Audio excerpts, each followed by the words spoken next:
You know what you're getting with Toyota's Hilux? A pickup that'll take whatever you can throw at it. This smarter, more sophisticated 8th generation version is now equipped to do that with a bit more style, an extra dose of high-tech, and a more refined road-going demeanour. But don't worry, it's as tough as ever.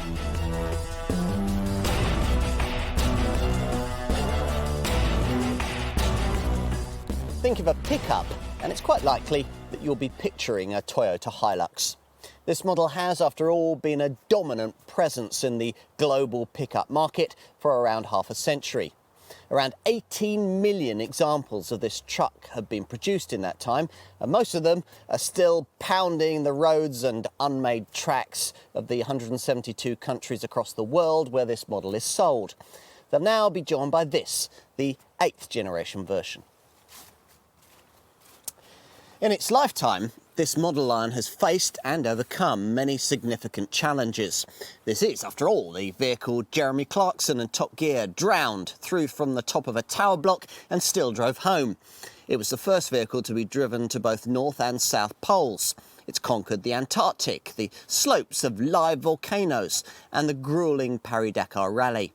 It is, in short, for everyone from suburban builders to Libyan freedom fighters, a pickup trusted the world over to get the job done, which is why it's still Europe's best-selling model in this segment. Toyota never worried about the ability of this model to do any of these things, but you sense a concern now, and little wonder. As the pickup segment has increasingly widened beyond jobbing builders and farmers into the profitable lifestyle SUV segment, brand after brand has piled into this sector. Recent arrivals have included Fiat, Renault and even Mercedes, there to take on significantly improved versions of existing players from Mitsubishi, Ford, Volkswagen and Nissan. It's all led to a need for the Hilux to significantly up its game and change its perspective. Previously, it's never much mattered if this Toyota was clunky to drive, inefficient to run or utilitarian inside. Now it does. Belatedly, the Japanese maker has realised that this can no longer be merely a commercial vehicle with a few plusher variants to tempt in wealthier folk. This 8th generation version needs to be, in the company's own words, a pickup for a new era. Now, the obvious way for Hiroki Nakajima's design team to interpret this shift of emphasis would have been to make this model more car-like. But that would have diluted the tough, durable virtues that loyal buyers love so much. In any case, the brief with this Mark 8 version was more evolutionary than revolutionary, with development priorities based around the need for greater carriage capacity, a higher towing limit, and even greater off-road capability. These are objectives that you might think would be unlikely to lead to a more refined, efficient and comfortable everyday tarmac driving tool.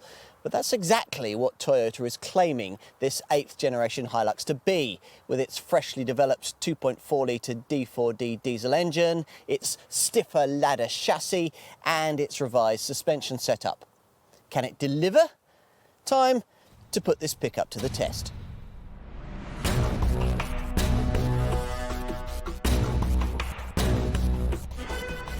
Once upon a time, the driving experience a pickup offered didn't much matter, provided that the truck in question could conquer the outback, carry a pallet's worth of paving slabs, and, if need be, offer enough pulling power to undertake astounding feats, like tugging a locomotive out of its shed.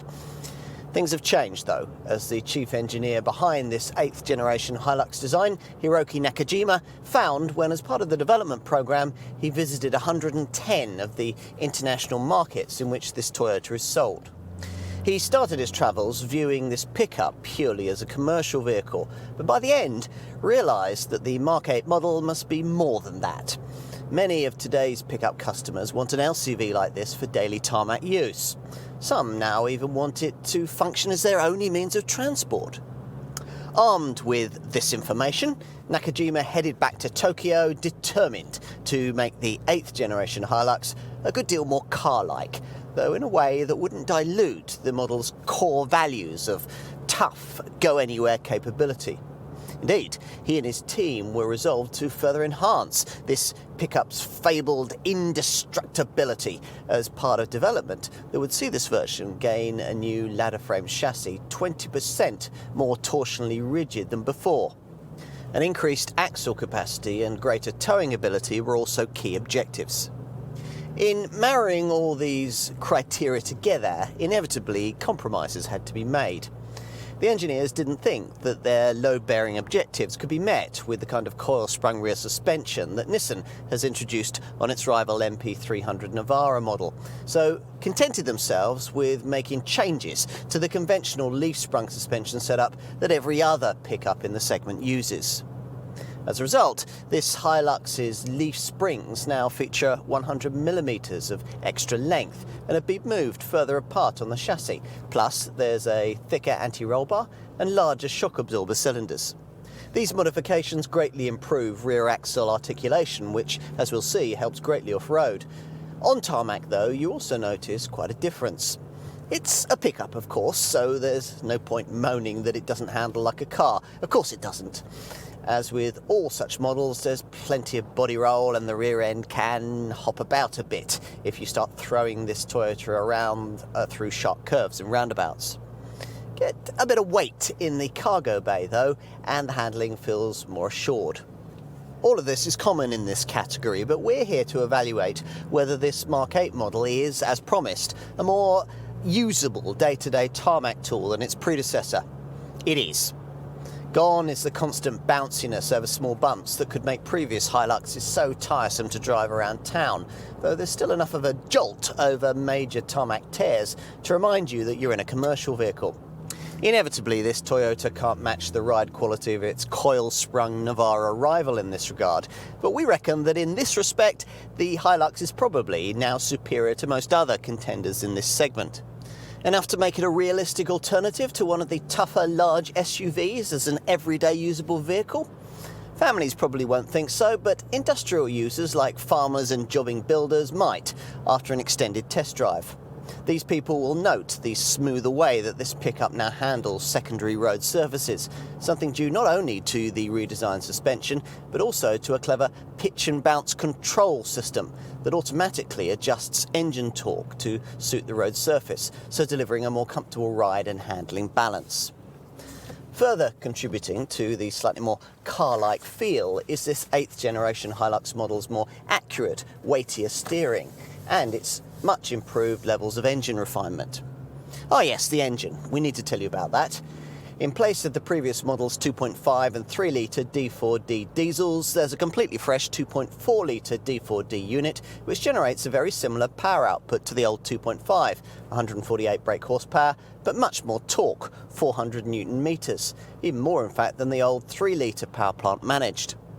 That's enough to allow this model to deliver the uprated 3.5-tonne towing capacity that front runners in this segment offer, though if you're going to use all of that to the full, you may have to fit a tachograph and comply with heavy truck drivers' hours regulations. All of this capability is some compensation for the fact that Toyota isn't offering the larger 2.8 litre D4D engine that Hilux customers in some other markets can have. Apparently, this 2.8 litre unit doesn't meet European emissions legislation, which seems to be an astonishing oversight for a company of Toyota's size. We'd agree that 90% of what the market needs is covered off by this 2.4 litre diesel, but that won't prevent a few buyers looking for ultimate performance being tempted away by the pokier engines offered in some rivals. Provided you're not playing top trumps with power output though, you'd have to say that this 2.4 litre diesel is one of the better offerings in this segment. I've already referred to refinement. Yes, this unit makes its presence felt on startup, but once you're on the move, it's impressively refined by pickup standards and doesn't deliver the sort of vibration through the steering wheel and the gear stick that you get with many rivals. That manual gearbox feels good too, thanks to a shorter throw, a slicker change action, and the addition of a 6th speed for more relaxed highway cruising.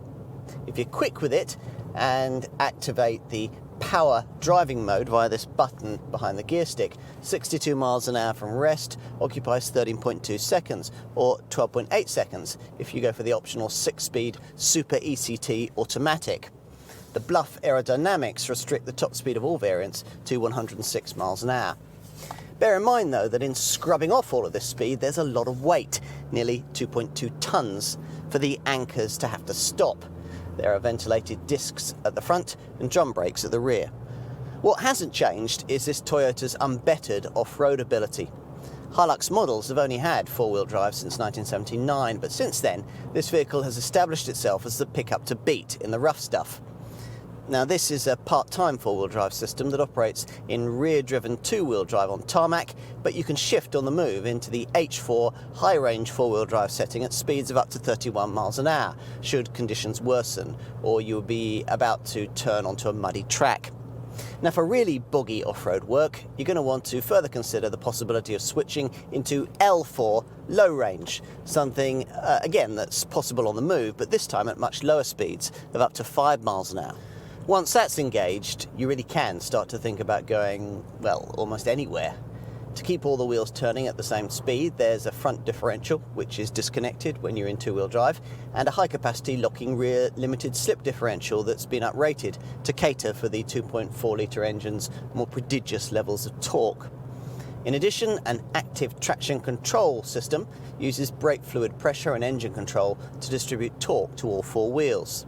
It senses when one or more wheels loses traction, then brakes them while simultaneously redistributing drive torque to the wheels that have grip. As a result, all Hilux models are capable of heroics off-piste. Earlier I mentioned the useful extra wheel articulation you get thanks to the redesigned suspension. The engineers talk of a significant 20% improvement here. Plus, the high torque output means that this Toyota can manage steep ascents and descents with the engine barely above tick over. This vehicle is further aided by more capable approach and departure angles, respectively 31 and 26 degrees for this double cab model. Plus, with this body style, you can expect to find a lofty 293mm of ground clearance too, which makes possible a wading depth of up to 700mm. And when all the off-road stuff's finished, well, as you shift back from four to two-wheel drive, Toyota's clever ADD automatic disconnecting differential system will automatically cut in. It's able to either engage or disengage the front axle drivetrain, contributing to fuel efficiency and lower noise levels on tarmac. At this point, you're going to be more interested in things like the now tighter turning circle, 6.7 metres wall-to-wall, tightening to 6.4 metres between curves.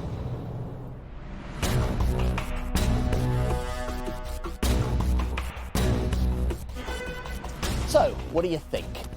It's perhaps a little more arresting than you might expect a Hilux to be, especially when, as here, it's dressed up with plenty of exterior bling. Some pickups look a little silly when they're all chromed up, but we think that this one assumes just the right balance of style and solidity, especially in this double cab guise, a body style that'll far outsell the alternative single cab and extra cab variants. At a glance, you know this pickup's going to be tough and capable, but at the same time, you wouldn't hesitate to park it among the crossovers outside the gym. This delicate balance of aesthetic excess is exemplified here at the front. Traditional Hilux design cues like this clamshell bonnet that wraps over the wheel arches, combined with fashionable touches like this distinctive daytime running light arrangement with its 12 twinkling white LEDs. The headlamp clusters themselves are Hilux branded and adopt powerful LED low beam projectors on plusher variants like this one. Further down, this deep bumper houses a large lower grille with fog lamp housings at each corner that can be chrome trimmed and are supposed to reinforce the solid, stable stance. And in profile, well, there's a cohesive sense of style here, in contrast to so many pickups that look as if the cab area has been merely glued together with the cargo bay. This chromed belt line helps here, as does the careful finishing around the rear slanted passenger compartment, this blacked out centre pillar, for example, and the aerodynamic V-shape of the cab roof that helps to channel airflow away from the sides of the vehicle rather than onto the deck, where it would generate drag against the tailgate. And of course, the meaty wheel arches are well filled with 17 or, as in this case, 18-inch rims that make the required styling statement. Even at the rear, the attention to detail continues. These smarter lamp clusters incorporate aero-stabilising fins. But of course, of more importance is the stuff you can't see. Principally this 8th generation model's new ladder frame chassis that offers a 20% increase in torsional rigidity and combines with frame side rails and cross members that have been made 30mm thicker. The result is a body structure that's better equipped than ever before to cope with anything that you can throw at it. Enough for decades of sturdy service? You can bet on it. Let's take a seat at the wheel. There's something about climbing aboard a Hilux that makes you come over all Crocodile Dundee. As with all the toughest pickups, you perch up high, bearing down on ordinary road users with authority, and in this model you sit more comfortably on redesigned seats that are much more supportive than those of the old 7th generation model. There's also a little more room to stretch out than that previous version could offer, with 8mm more headroom and 19mm more shoulder room than before. What else?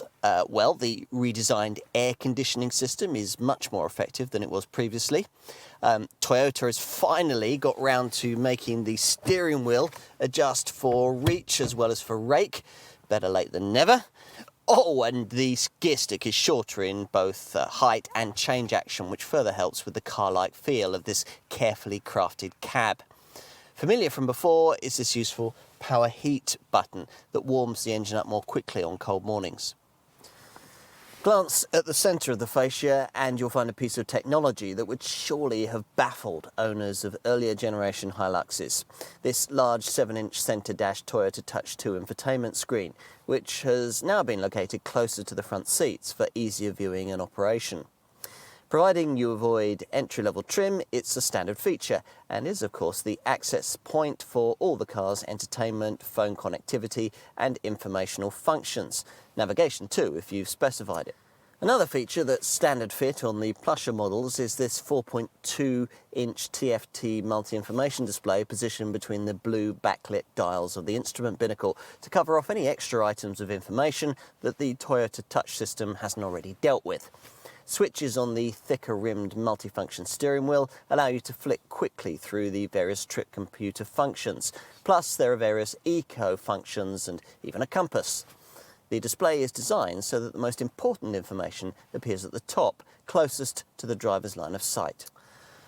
Hard-wearing plastics on the dashboard and the door cards remind you that this is very much a working vehicle, though Toyota has tried to lift things with metallic effect details on the fascia, on the doors, the instrument binnacle and the gear lever.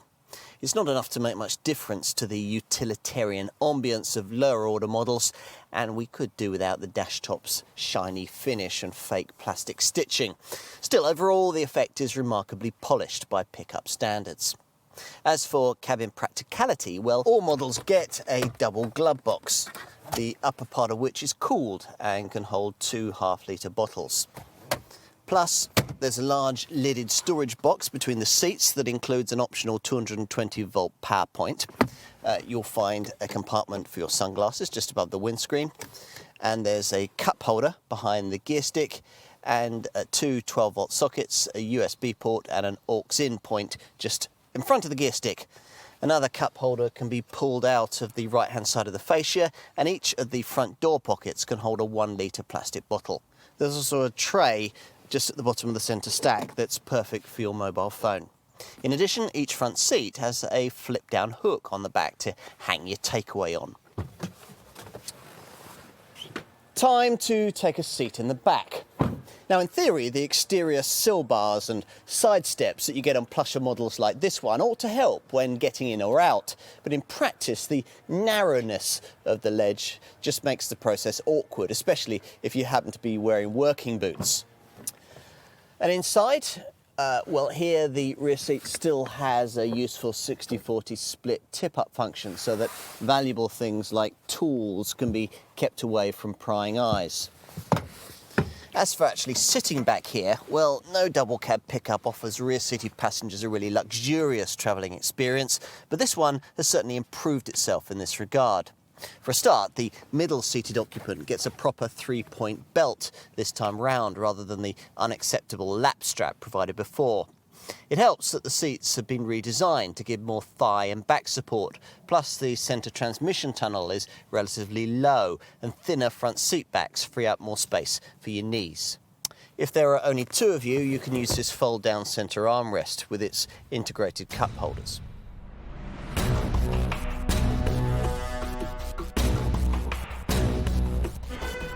From launch, the sales proposition on offer here was pretty straightforward. All models featuring the same 148 brake horsepower, 2.4 litre D4D diesel engine, mated to four-wheel drive, with buyers choosing between 4 trim levels spread across a lineup featuring ex-VAT pricing, ranging roughly in the £22,000 to £35,000 bracket. The double cab body style, this one, rules the modern pickup market, to the point where some rivals in this segment don't offer anything else. Toyota does provide some options here, but they're only available in the entry-level active trim level that's targeted at industrial users. Farmers and jobbing builders who don't want a double cab are offered two further options: a single cab model, also available in wide body form, and the alternative extra cab body shape with its useful occasional rear seats. Most Hilux sales, though, will be made to lifestyle-orientated double cab buyers who will be seeking things like plusher trim levels and the option of automatic transmission. For these customers, there are 3 trim options: Icon, this Invincible model, and the top Invincible X variant. The 2 top variants available with the £1,500 option of an auto gearbox. On to the value proposition that Toyota's pricing here delivers. Now, the brand has never tried to offer the cheapest option in this segment, but if you look at what you get in terms of equipment and capability, the Hilux does appear at first glance to represent pretty good value. As for rivals, well, assuming you don't want the budget brand drawbacks of the sector's cheapest pickup, the Sanyong Musso, you'll be joining the majority of buyers who find themselves considering this Hilux alongside the 5 other really key pickup class contenders, namely Mitsubishi's L200, Nissan's MP300 Navara, Ford's Ranger, Isuzu's D-Max and Volkswagen's Amarok. To this quintet, some buyers might also want to consider the more recently announced Fiat Fullback and Renault Alaskan pickup models. But in making our comparisons, we'll stick to consideration of the more established segment players here. If you're buying simply on upfront asking price, then you'll probably note that Isuzu's D-Max could save you up to around £3,000 or more over the cost of a comparable double cab Hilux model. But that Isuzu is a much plainer, more utilitarian thing. At first glance, apparently more sophisticated rivals like Mitsubishi's L200, Volkswagen's Amarok and Ford's Ranger look around £1,000 or so cheaper too. But neither of these models can match this Toyota's 400 Nm pulling power figure. Opt for an Amarok or an L200 that can, and the truth is that you'll be paying Hilux money for it. The 2.3 litre diesel in a Nissan MP300 Navara is able to match this Toyota's lusty torque levels, and this model can deliver a saving of around £1,800 over an equivalent Hilux. But is the Nissan quite as tough or as capable as a Hilux though? Some operators have their doubts. If, having considered all of that, you conclude that it is this Toyota you really want, then you're going to need to know just how generous Toyota has been with the standard specification. Well, let's see. Entry-level active badged Hilux variants are pretty basic, but even they include items that industrial users might be pleasantly surprised by. Things like Bluetooth phone compatibility, air conditioning that cools the front storage box, and powered heated door mirrors. We think it's a bit mean of Toyota to delete tailgate locking at this level though. Move on up to Icon trim and your Hilux will start to look a little more sophisticated, courtesy of features like 17-inch alloy wheels, front fog lamps, rear privacy glass, side steps and a chromed front grille. While inside there's the Toyota Touch 2 multimedia fascia screen, supported by a further 4.2-inch display between the dials in the instrument binnacle. Ideally though, private buyers and self-employed owners are more likely to want to stretch to one of the top 2 trim variants, not least because that's what you'll need to do if you'd like to have the option of paying extra for automatic transmission. This Invincible model, well, it probably includes most of what you'll be looking for, with 18-inch alloy wheels, LED headlights with automatic levelling and a dusk sensing auto feature, chromed sidebars with steps, smart entry and start keyless entry, powered steering wheel adjustment and automatic air conditioning. Now, if you want to go further, the top Invincible X variant adds extra niceties like even smarter 18-inch alloys, extra exterior chrome trimming, front and rear parking sensors and satellite navigation as part of an upgraded Toyota Touch 2 & Go infotainment system. As for extra cost features that all Hilux buyers will be interested in looking at, well, as you might have noticed, we've got a few such items fitted here. Now, most obvious is this tonneau cover, the sort of thing a lot of pickup buyers tend to want.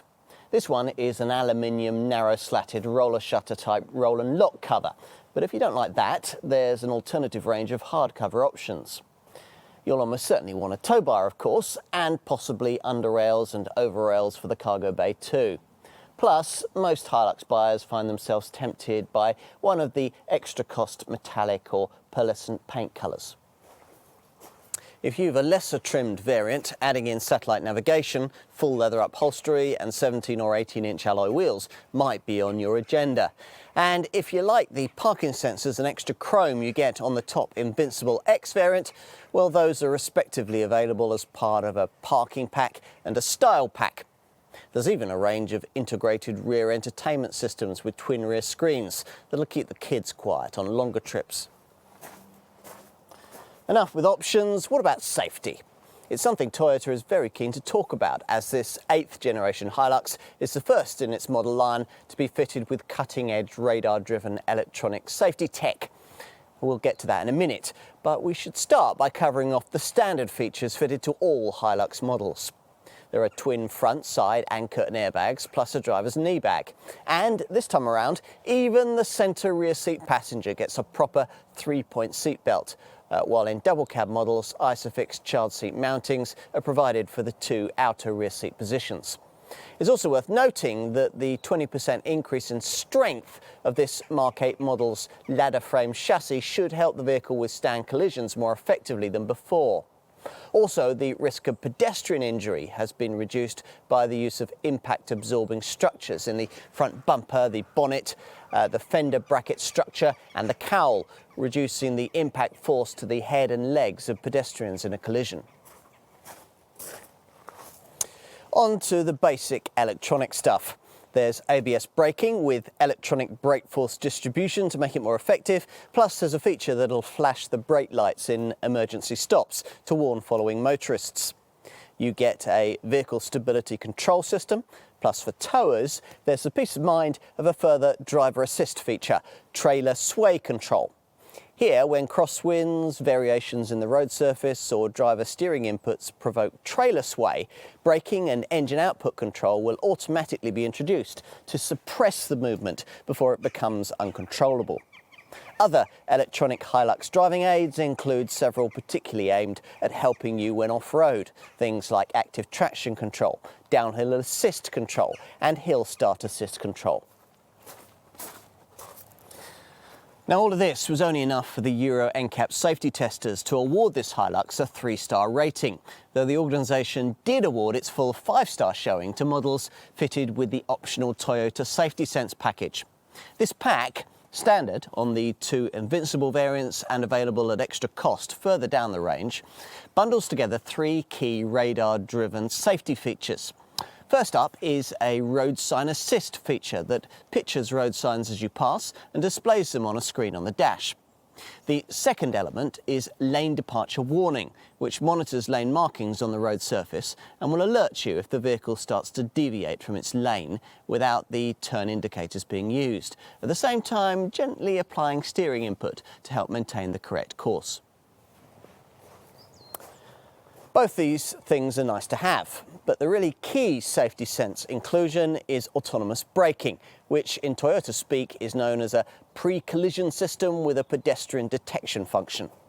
Now, this scans the road ahead as you drive, looking for potential collision hazards, static or vehicular ones at any speed, and pedestrians at speeds of up to 50 miles an hour. If the setup thinks you might be in danger of hitting something, you'll be warned. If you don't respond or aren't able to, the brakes will automatically be applied to decrease the severity of any resulting accident.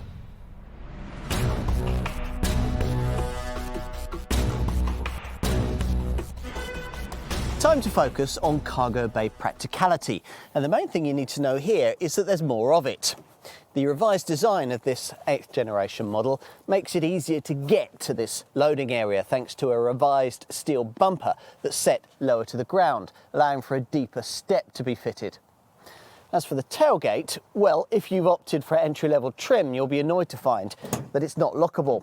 But across the range, it is fitted with stronger link-type hinges with support from heavy-duty steel plate brackets when in the open position. As for the bay itself, well, it's now class-leadingly wide, with maximum deck width having been increased from 1,544mm in the previous model to 1,645mm in this one. Now, that's significantly more width than you get in, say, a Nissan MP300 Navara or a Mitsubishi L200, so it'll be easily enough for even the widest Euro pallets. This Hilux also provides 480mm of loading deck height and 1,525mm of loading deck length, a figure that rises to 1,810mm if you go for the extra cab, or as much as 2,315mm if you go for the single cab body style. As for the weight you can carry, well, in active guise, this double cab can take a payload of up to 1,055 kilograms. Okay, so that's around 100 kilograms less than you get in that Nissan Navara, but it'll still be ample for most owners. The extra cab payload is 1,025 kilograms, while for the single cab it's 1,030 kilograms. While we're talking about pickup load beds, how many times have you seen them disfigured by dents and dinks? Here, to try and minimise that, the deck has been strengthened to reduce deformation. The floor ribs have been redesigned and sill cross members have been added to the floor panel. 4 tie-down points are provided, 2 on each of the sidewalls. And to embellish things, well, as you'd expect, you can add on a full hardtop if you want it, or perhaps you just need some sort of load bay cover with or without high overbars. Now, if that's the case, there are various hard tonneau covers that you could choose. Or perhaps you might want to go for a lockable aluminium roller cover, like this one. This optional high-over imitation roll bar behind the cab doesn't impede its operation. On to running costs, something that Toyota has got properly serious about for the first time with this 8th generation Hilux. How else do you explain the deletion of the previous generation models' 2.5 and 3 litre diesel units in favour of the single downsized 2.4 litre D4D diesel offered from this 8th generation model's launch? An awful lot of effort has gone into developing this engine, with a range of measures implemented to save weight, improve combustion efficiency and reduce friction. The turbocharger's 30% smaller, there's a water-cooled exhaust gas recirculation setup, and there's a selective catalytic reduction system that uses an AdBlue additive, something that you have to top up here beneath the bonnet, to remove up to 99% of all NOx emissions. Auto models also get a clever deceleration downshift control system that optimises downshifts when decelerating to gain better fuel efficiency.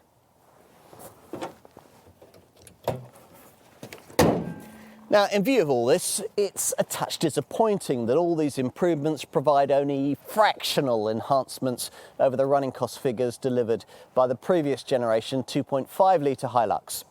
Much of the reason why lies in the fact that the weight of this model has increased this time round.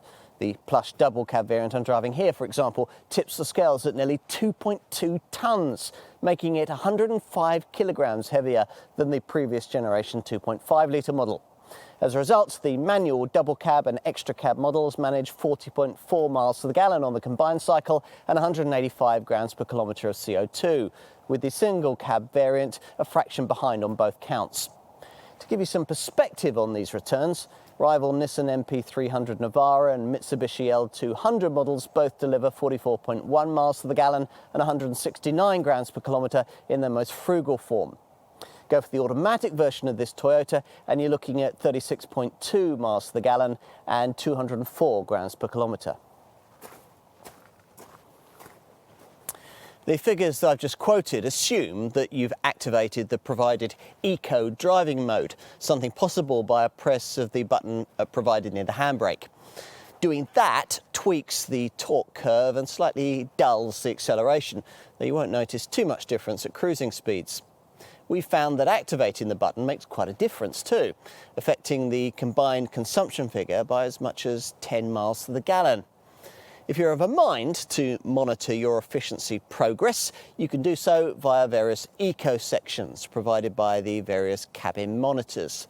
The Toyota Touch 2 screen on the fascia gives you a graphical display of your frugality in its car section, while the TFT display in the instrument binnacle has an eco indicator section with an eco score feature that scores you on the frugality of your driving via start, cruise and stop criteria. There's even an eco savings feature that allows you to work out how much cash burned fuel is costing once you've keyed in the price of the diesel that's been purchased. What else? Insurance groupings seem quite high and are affected quite a lot by whether the derivative you have in mind has been fitted with the Safety Sense package. The Invincible variants that have been are rated at groups 41 or 42, while other variants are up at either group 49 or 50. As for ownership peace of mind, the Hilux is protected by a 5-year, 100,000-mile warranty, but rather less generous are service intervals that require maintenance visits every year or every 10,000 miles, whichever comes first. It would be nice if the 12-month AA roadside assistance package were to be stretched to 2 or 3 years too. A 3-year paintwork warranty is provided and a 6-year anti-corrosion warranty too, though in both cases the inside of the load bed is only covered for a single year.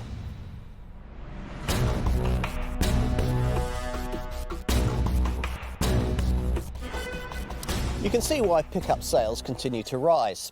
They're practical, quite tax efficient and more car-like than ever before.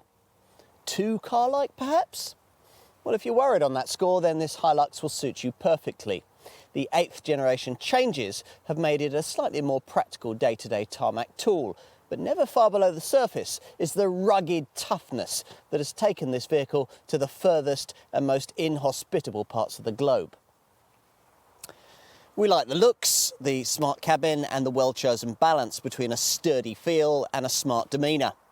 Yes, Toyota could have made it more car-like. It would certainly be nice to have the slush-moulded fascia of a Volkswagen Amarok or the soft, supple ride of a Nissan MP300 Navara. But in some ways, though, we think the Hilux works best just as it is. At heart, this is a working vehicle, and ultimately, it should always feel like one. Are there any real issues here? A few. Some rivals are certainly a touch more efficient, the frugality of this model's 2.4-litre diesel being rather masked by this Hilux's prodigious weight. On the subject of that engine, well, it's true that it'll probably suit most buyers, but there are those who'll want the extra torque and speed that rivals offer with pokier power plants. Given that the brand has a 2.8-litre unit that can provide that, it's difficult to understand why it wasn't offered from launch.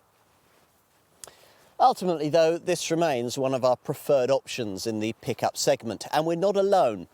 From Alaska to the Sahara to the Australian outback, this is the vehicle of choice for people who need to get the job done. Drive one and you'll see why.